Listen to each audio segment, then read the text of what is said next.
Hi, I'm MJ Gonzalez. I'm Mia West. I'm Maddie White. And I'm Adriana Manjagan. And welcome to our podcast, The World Through a Teenage Girl's Eyes.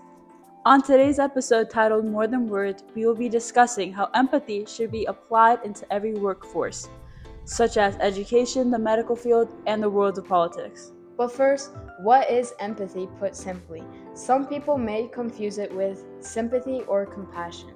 However, sympathy is knowing what the other person is going through but not feeling it yourself, while compassion is feeling motivated to relieve someone of their suffering. But the general definition of empathy is the ability to understand and share the feelings of another person and to be in their shoes. Let's dive right into it. On to our first topic, education. Yes, well, as a student, as all of us are, I've come to notice that whenever a teacher or a staff member shows me empathy and takes the time to really listen to me and basically like what I'm going through, because not everybody goes through the same stuff, and it really makes me feel more comfortable in their environment, and it also helps my academics really like a lot. It makes me more academically successful. Right, absolutely. As another student myself, I find that classes with teachers that take the time to know me, understand me, and create that cozy, strong environment that I think is so vital for a kid to have. I find myself okay with studying more for their class. I find their class more interesting. I want to learn in their class. I want to be in that class, and I don't mind going above and beyond on certain assignments. And versus going to a class that maybe the teacher doesn't even care to know my name, or they don't ask me maybe how my day was once in a while, or don't get to know me, I end up dreading their class, not wanting to learn, not caring to learn. And even though maybe I shouldn't be like that, it's hard not to be like that. Yeah, I personally have a class where I feel like the teacher has really no empathy, but specifically towards me, and I have stopped participating in the class. I just really don't care.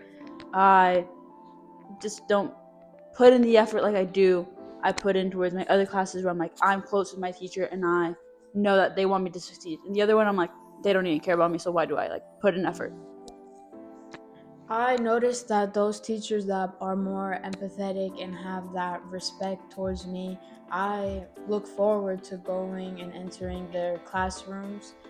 Not too long ago, my teacher took the time to write me a letter before the year ended, and that's something that I will remember throughout my academic schooling. On top of that, time seems to go by even faster with those teachers that are just take their time out of their day to show us school is not everything, but the way we treat others is. Classes that don't recognize that, they seem never-ending almost. Right, like you're just waiting for the bell to ring. Trust, and- yes. The clock is my best friend. Yeah. So we personally interviewed Mr. Jeffrey Brooks, our AP, 11th grade AP, who has been in the education field for many, many years. He's been working here at Taylor, so we all should know him personally. And we just saw how he viewed empathy and how he applied it within all his aspects of life. Yes, the question posed in this segment of the interview was what led him to pick that line of work.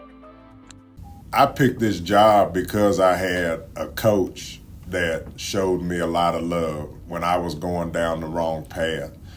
He was the one that got me back on the right path.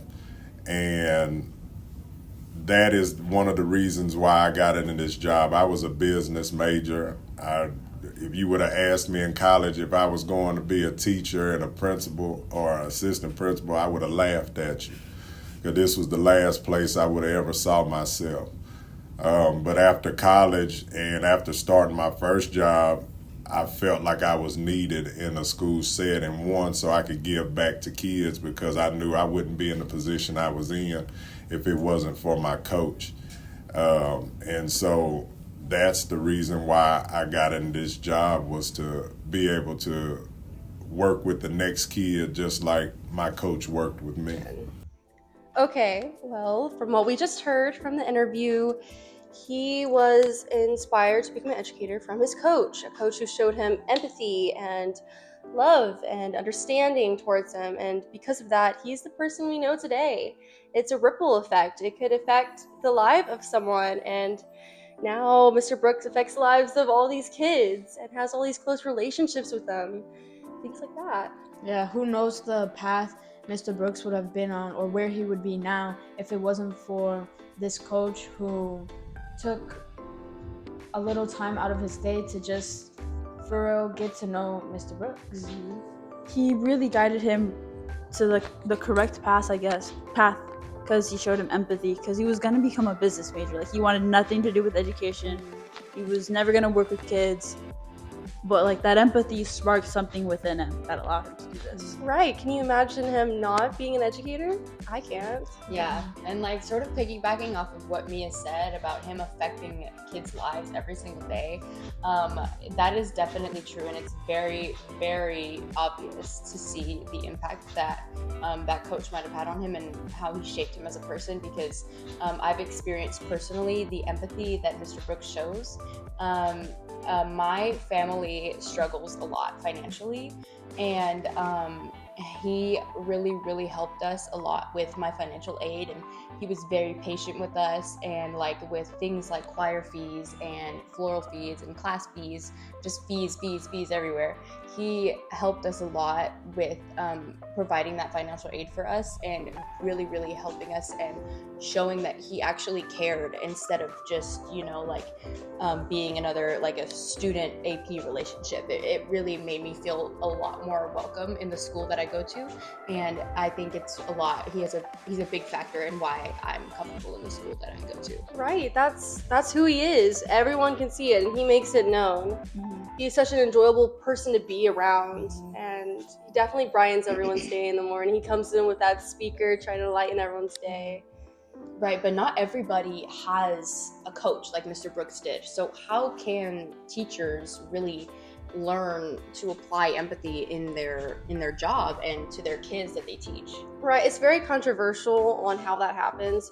I ended up reading a couple of chapters from this book from the author was Bridget Cooper, and she discusses the topic of how teachers can apply empathy in their everyday teaching. She uses real life examples, things like maybe learning someone else's learning style. And of course, in order to do that, you got to know the person, you got to understand the kid by talking to them and seeing how they learn better. And she says over her time of applying these actions and going above and beyond for these kids, she's noticed that they have exhibited more academic success in their academical careers. So.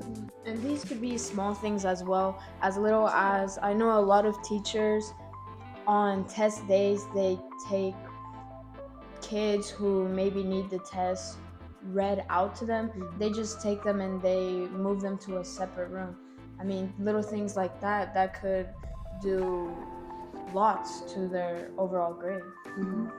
And I know it's been talked about a lot of burnout in educators, and about how they have a lot of children to teach, right? So they can't learn every single student's learning style, otherwise it might get difficult for them. So we can also talk about like how it's easy for teachers, like how can they overcome that burnout? Right, and it is discussed in the interview with Mr. Brooks on what has helped him not experience burnout.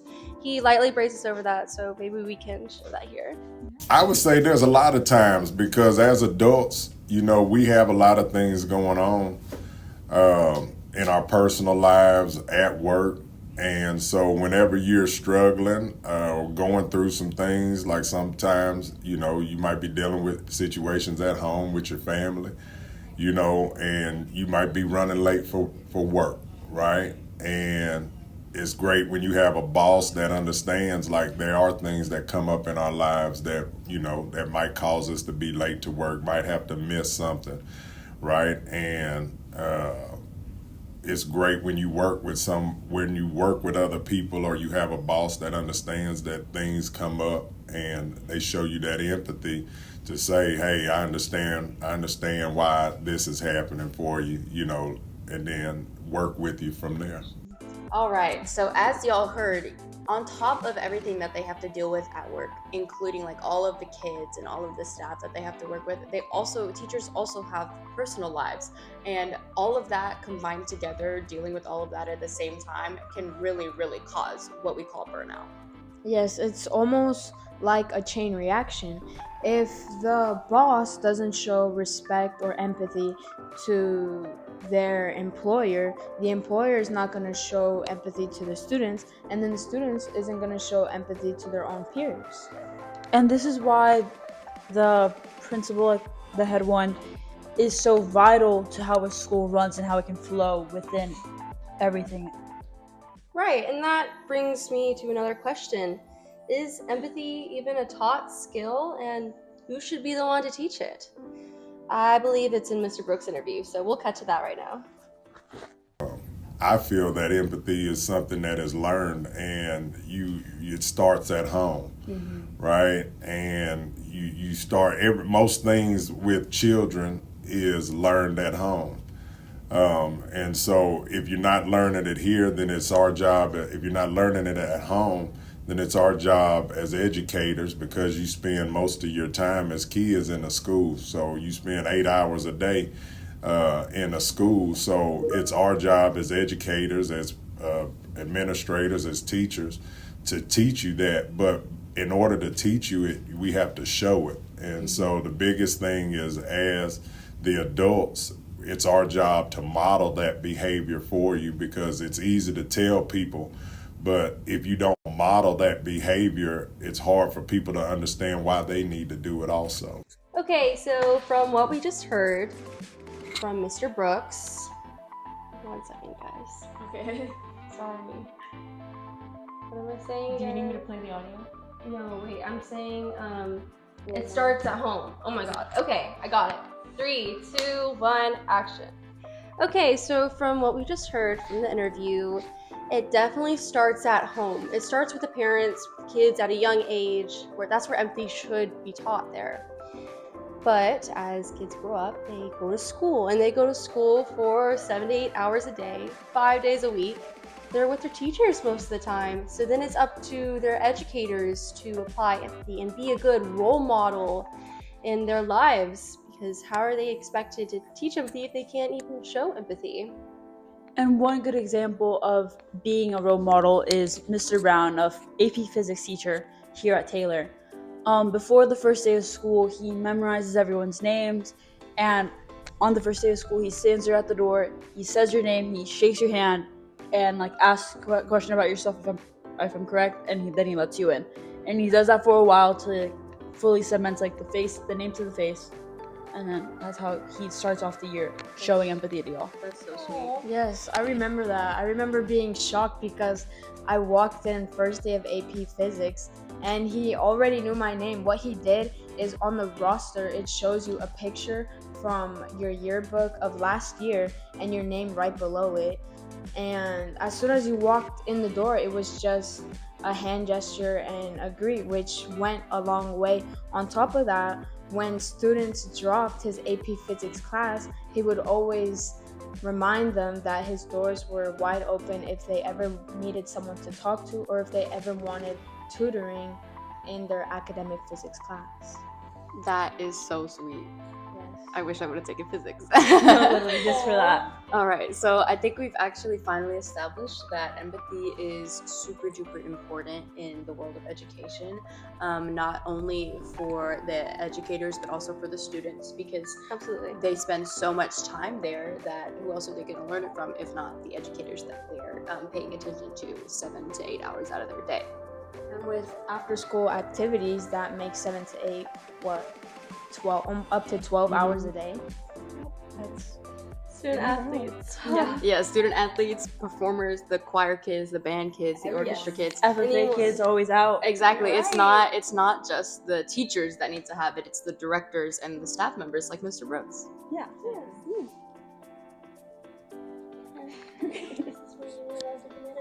Oh, right. Shit. Sorry, guys. So, okay, so we're gonna cut there, and then you don't have to. This is not the video. All right. So, but what about the medical field? Like, we've established the education field that it's important in the education field, but how is it important within the medical field? So, just like the field of education, students in the field of education, patients in the medical field, they want to feel more comfortable and more welcome in the environment that they're forced to be in, because whether they're sick or dealing with a medical issue, they have to be in that environment. So it's really important for physicians and doctors to exhibit empathy towards their patients, or, just in case that they don't feel comfortable, because they want the treatments and the medications that they provide their patients to work. Exactly. That's why I think it's so important for patients to feel safe with the people who they're putting their lives in charge of. Nurses, doctors, surgeons, they're the ones that are trying to save the life of these people, and these people have to trust that they will do so and not harm them even further. For example, my sister recently had to undergo a surgery where she got her gallbladder removed, and when she woke up expecting for everything to go well, she began to feel a burning sensation on her foot. Now, I don't know if you know anything about gallbladder surgery, but you're not supposed to feel any pain in your foot. So they looked at her foot, and she found that half of her foot was burnt, like just black burnt. It was discolored. It was entirely painful. When she woke up, she wasn't, ow, my stomach or wherever pain that she was supposed to be having. She was, ow, my foot. And so no one fessed up to how her foot was burnt or who did it. No one knew. They were checking cameras. They were going crazy. And it made her have distrust in whoever was supposed to continue her surgery, because she wasn't done with her surgery for some reason. And she, even though they didn't show much empathy towards their mistake or fessing up or trying to help her in some way, she still decided not to charge them for the mistake. She decided to show empathy and see where they're coming from, how easy it is to make a mistake. And I think that's crazy how she can do that. I don't think I would be able to, but it definitely shows how important it is to have trust in that sort of environment. Exactly, and it definitely goes to show that it's a much more dangerous environment, and that you can't play around like that in an environment like that. You have to take it seriously, and you have to prove to these people that you care about them. Yeah, I think that the medical field is already filled with tons of unpredictability. Lots of people walk in there not knowing if they could walk out. For an incident like that to happen, you're already thinking of all of the possible outcomes. But for that to happen, it's just an operator error, and the least they could do is show a little empathy towards the patients, or at least admit to something if they were wrong. Right, that's the least that they could do, is admit that at least they were the cause of that. Because obviously, she didn't walk in there with a burnt foot. Exactly. Yeah. She came out with a burnt foot. She so. can't even walk out. Yeah. So, yeah. And how did she get it? Did she get it healed, or? They didn't charge her for them to figure out a way to heal it, of course, because it was their mistake. But that's pretty much all she did, and she's still paying off the surgery for the gallbladder. Right. So if she charged them, she would have it all paid off. But she decided not to, and decided to see where they're coming from. She's probably stronger than I would have been. Yeah. Oh no, for sure. And does anybody else have any maybe personal experiences with the medical field and how dangerous it could be?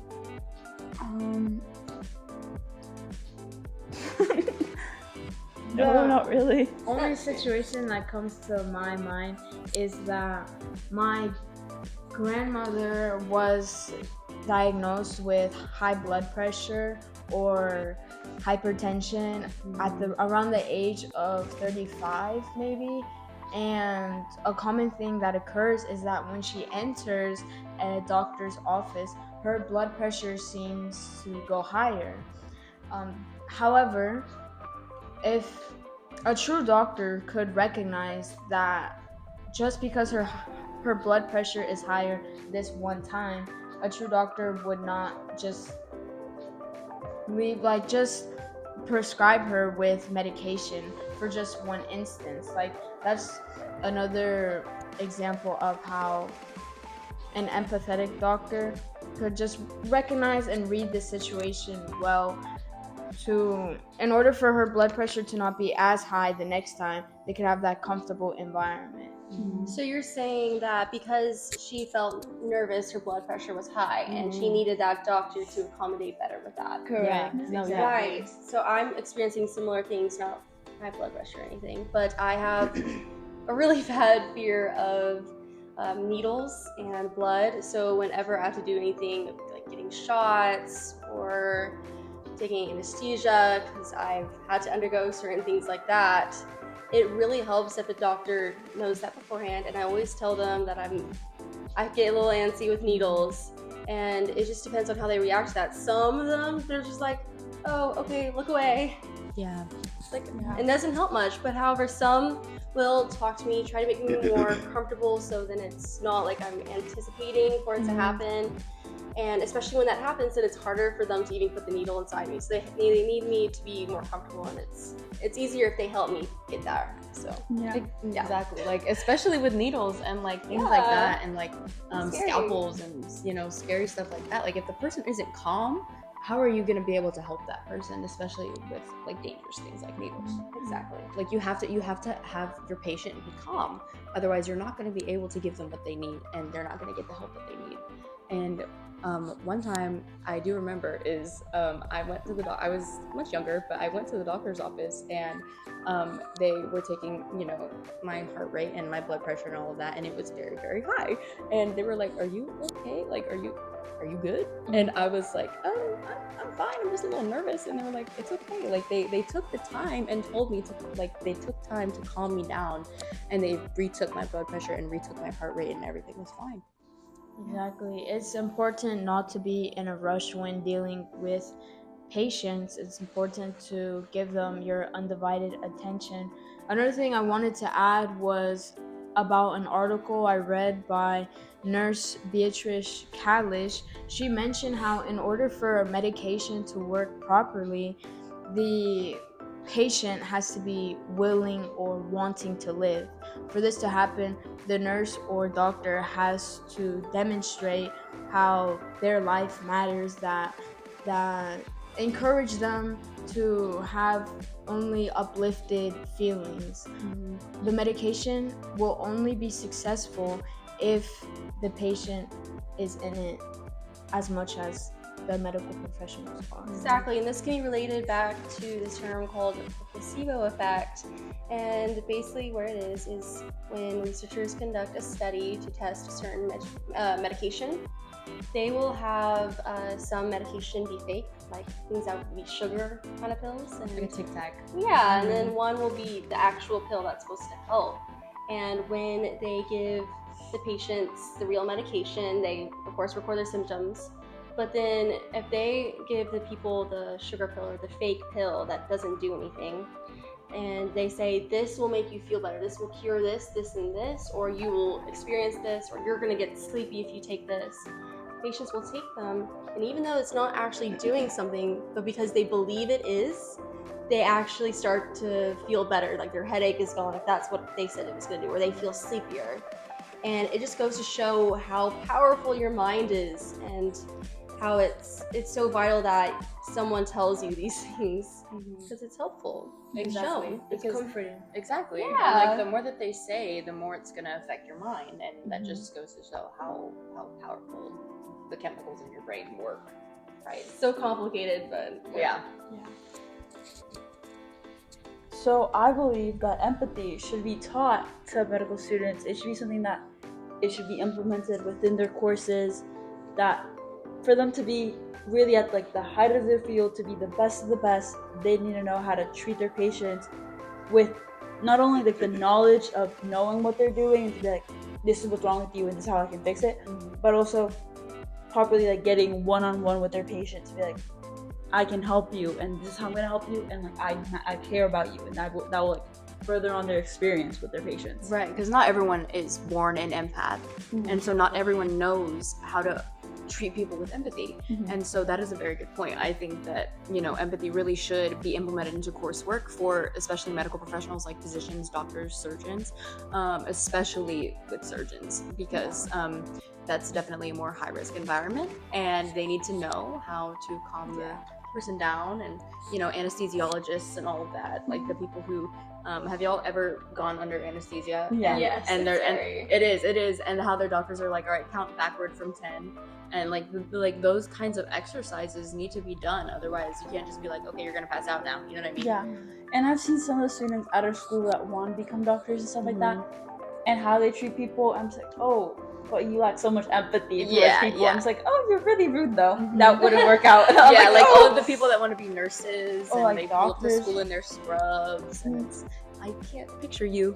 I'm like, oh, you are really something. Yeah, maybe really this is the rude. wrong field. Yeah. But now it's the perfect time when it's at the beginning of their medical profession to teach and emphasize that empathy, because it's just so much more simple, so much more easier to begin empathy from the very beginning versus when you have 20 years of experience. Those individuals are more likely to neglect or want to change because they've been doing it for so long. They don't seem to recognize What that they're it doing. is a problem to have lack of Right. empathy. What they're doing is wrong. Yeah, and like, medical professionals, they go through so much school already. Yeah. Like they have to have a doctorate degree and like a master's all degree, this stuff. like at least 8 years of college. It's Right. crazy. It's a commitment. It's for a sure. huge commitment, and that's why I think it could be very much possible for empathy to be integrated into that coursework, because they spend so much time in school already that I know they have a lot on their plate, and that can definitely, dealing with all those patients can cause burnout in doctors. It could cause them to Yeah. forget Uh-huh. how crucial empathy is in their line of work. It's important for them to understand their patient is a person, not an experiment, not just something they're working with. It's not just their job. This is a human being. They're putting their life in your hands. Someone's Right. daughter, someone's son. Yeah. So it's so important.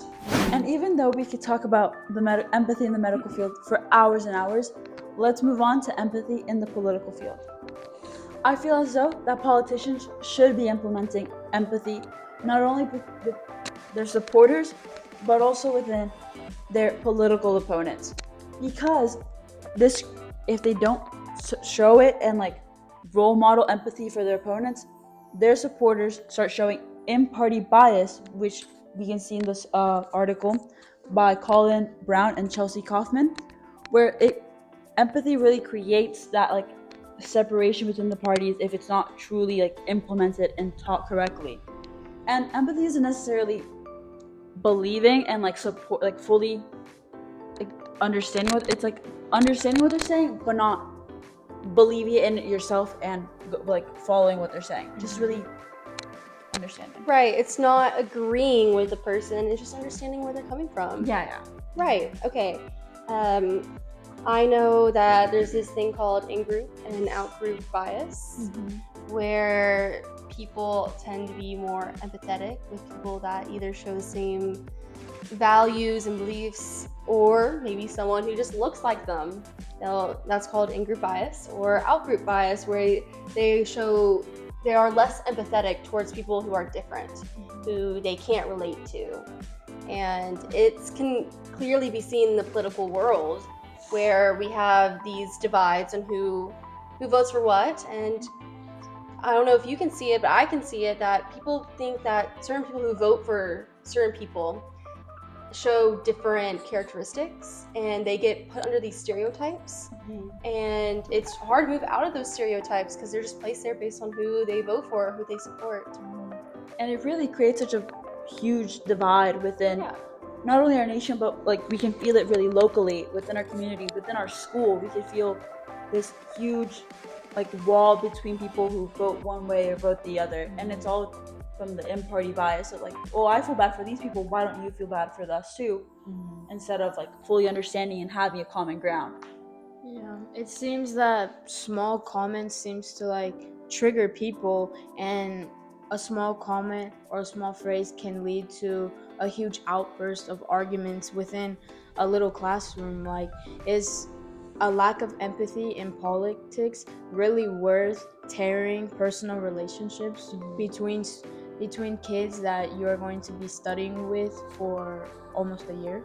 Yeah, and like even on social media and everything like that, there was definitely during election time, there was a lot of people going through like unfollowing people and unfriending people and cutting the ties with people because of their beliefs. And while I can definitely understand how they see that, it's definitely a shock to see how much these politicians are affecting just regular groups of people and like how it affects our community as a whole. Right. So I think as of just us four here, we can agree that there has been a lack of empathy when it comes to people who have differences. And maybe ways that we could solve this issue is trying to see from their point of view. Or maybe just don't talk about politics at all in your relationship. I know there are some families who just don't say who they voted for, don't talk about it because they're afraid that it will change how people view them or how they view others. And if that's the best option, then that's the best option. But I honestly believe, why can't we find a common ground with what other people believe? There's always space. There's always something. Right, and it's not just to avoid conflict, because not every argument is unhealthy. It's very good to have discussions within your family, but what I've seen, and what something else that Mr. Brooks brought up in his interview, was that the newer generation is finding he's finding that the newer generation has a lack of empathy. It goes, they have less and less empathy as it goes on. And it's just really interesting to see how aggressive people are now with their beliefs, and how it turns into something that was so small and somebody makes it into something really, really big, simply because of how somebody views a political view, or how somebody views a person. And like, as we all know, politicians are very big liars. Huge liars. That's all they do is lie. And I don't think that empathy and lies should be in the same sentence. Does that make sense? Like I don't think politicians are utilizing the right tool. I don't think they should be utilizing lies. I think they should be utilizing empathy. Yeah, for sure. They should be understanding not only of of their supporters and hear them out and listen okay, this is what the people want, but also to hear the other side, because normally they want the same end goal, they're just going about it very differently. And that's where the problems lie, how they're doing it. But really just understanding the other side and be okay, that's how you want to do it. At the end of the day, we want the same thing, so they should work together and form more so instead of having the big parties in the houses, but a coalition of a middle ground.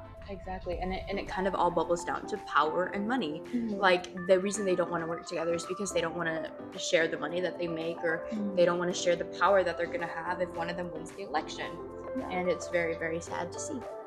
Right. I think at the end of the day, in life, you don't get everything you want. In life, you have to know to deal with majority rule. If majority wants this, then you just kind of have to accept your loss, and next time maybe they'll be on your side to agree. But it's important characteristic to have in all sorts of settings, to be open-minded and have that acceptance to a difference. Another thing I wanted to say is, I think we could all agree how empathy in politics is another taught trait, because if in a home, if a parent or a guardian could see that a child or someone younger is being aggressive to another just because of a different belief, well, that's where it starts. From a home, they could say, no, even though we believe that's not how you talk to other people. That's not how you convince other people to be on your side. That's not how you express your beliefs. You can do it in a non-defensive, non-offensive way. Aggressive. Exactly, yes. Because I think that's where a lot of conflict or a lot of arguments start, is the manner in which they try to express their beliefs. It doesn't always have to be yelling or saying slurs to other people. It could just be a conversation, and whether you agree with them or not, if you don't have anything nice to say, then just don't say it at all. Right. It's like you don't want to force your beliefs onto someone else. Mm-hmm. And I know this might be a little off topic, but even as a child and I am a Christian, and even my parents were like, hey, not everyone will believe the same thing, so you shouldn't be forcing your beliefs onto someone else. And it's okay to have a knowledgeable conversation, but you shouldn't not be friends with someone just because of that. Mm-hmm. And this can be applied to politics. If someone doesn't have the same political views as you, that's not a reason you should not want to create a relationship with this person. You can understand where they're coming from without agreeing to them. Yeah. Yeah, and circling back to kind of what you said, Adriana, the home environment is very, very important. But there are some cases where no matter what kind of home environment you have, it depends on the person, because some people really do have negative intentions. Like, did anybody see that clip of Donald Trump's mom saying her son should never become a politician? Yeah. And how he's dumb and stupid. Yeah. Like, clearly his mother did all she could and he obviously started out as a businessman. That's how he made all his money and got to where he is now. And, circling back to politicians are liars, he said he was going to do, before he won the election, he said he was going to do all of these things and said he wasn't going to do all of these things. And now he's going back on his word and everything. Then he's just proving all of his words wrong. And with that, with people believing that, and people are heartbroken with the choices that he's making now, and even some people have been too brainwashed where they can't go back. They said what they said, they're going to continue in their beliefs. And I just think that's a big bandwagon part of politics as well. Isn't that like a logical fallacy? The Yeah. bandwagon? There you Yes, go. it is. Look at her using big words. Did you guys Thank see you. how Texas, a red state, asked for the impeachment of Yes. Trump? Yeah, we're like, get him out, That- that's insane. That has to say something. That's That has to so- say It really something. does. And I remember him being like, day one, eggs so much lower. He's like, they're gonna be so cheap, guys. Bro, they're so expensive right now. My mom's like, MJ, don't eat the eggs in the house. And he's like, they're like, no for me. And she's like, MJ, you're not eating any more of the eggs. Like, No milk for you. It was $4. Exactly. No milk. no. Right, and I think that's why it's so important that empathy should be applied in political situations. Not even just the politics should be expressing empathy, which they should, but people who have political views and are strong about them, they should still try and express empathy. And I feel like if we all can do that, then it will definitely help the divide that we have. Exactly. It's so obvious to see it in environments, and it's really, really sad how obvious it is. But even in our own school, it was so obvious during that time. And with people like Donald J. Trump, yes, I'm gonna name drop. He's our president. It's really it's very disheartening to see somebody who genuinely thinks the way that he does, and it's so obvious that you can tell he let the power and money get to his head. And from people in my family, how they have been brainwashed into believing the same things that he does, and how they try to justify his decisions. It's really it does not mean that I don't love my family and some of my family members. It does not mean that I don't love them. I can disagree with them and still love them and still like them as a person. But it's just hard to understand, difficult to understand how they believe what they believe. It's kind of sad to see 4, 16, 17-year-old kids understand empathy than some of these adults do in this situation. Yeah, it's really sad to see how we understand it better than grown men in politics. Despite all of the beneficial outcomes of empathy, it does not have a unanimous definition. Right, meaning that some cultures will have a different view of what that is, and they'll have different standards for what empathy is, especially if someone is taught differently of how it should be implemented or how it's used. And due to this, empathy can't be measured, so it's really hard to have studies on it and to further its exploration of this emotion. Right, and that's why it's so important that it be taught, because if it's not taught right, then it can't be implemented right, and if it's not implemented right, then it could do more harm than good.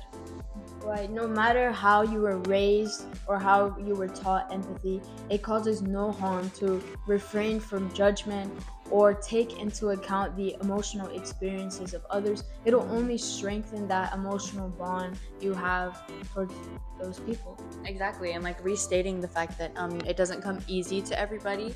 That's why that home life is so important, and being taught the feeling of empathy is really important as well. Empathy is a vital attribute that should be implemented and weaved throughout all stages of life, especially when it pertains to workplace situations or your personal relationships. Empathy has the ability to prevent situations to escalate further. In fact, empathy can fill one's soul with caring characteristics that promote awareness and appreciation in every encounter. Right, and due to the fact that empathy, when being used in personal or professional relationships and human emotional relationships, it can help ease emotional tension, and it can promote communication, and it should definitely be used in all challenging circumstances. And that is why I believe it's so important that empathy should be expressed in educational fields, the medical field, and the political world. Most definitely, whether professional or personal, romantic or platonic, individuals should always enforce empathy in their relationships. With all of that being said, teaching and learning empathy can be definitely a work in progress, and we're constantly growing as human beings. And that's why it's so important for adults and role models of all kinds to be able to instill empathy into the younger generation. And in the wise words of Mr. Brooks, stay breezy! Thank you, Mr. All right, Brooks. y'all.